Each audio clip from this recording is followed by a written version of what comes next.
भाई देख लो अब देवर जी घर में झगड़ा कैसे करवाती हैं। देवर जी ने मुझे जो देखा दिया है ना वो जरूरी तो बात अब है। कैसे करती हूँ एली अरे क्या हो गया, इतनी क्यों चिल्ला रही हो? इसे जल्दी कराओ, मुझे तुमको कुछ बताना है, जल्दी कराओ।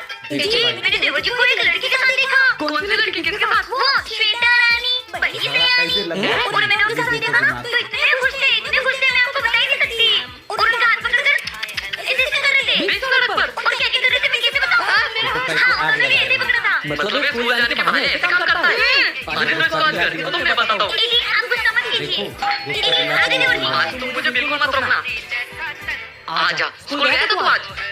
सरप्राइज, ये क्या है? श्वेता और मैं आपको एक गिफ्ट देने के लिए कब से प्लान कर रहे थे। लगाया तो ये श्वेता ने आपके लिए लाया है। बहुत बढ़िया है। आपको तो उसको मेरी तरफ से थैंक यू बोल देना है ना। आज देखो ना कितना प्यारा है ना बैट। हाँ वो प्यारा है। थैंक यू यार भाई। फेल हो गया ना दिमाग से आप आज भी तो देवर जी ने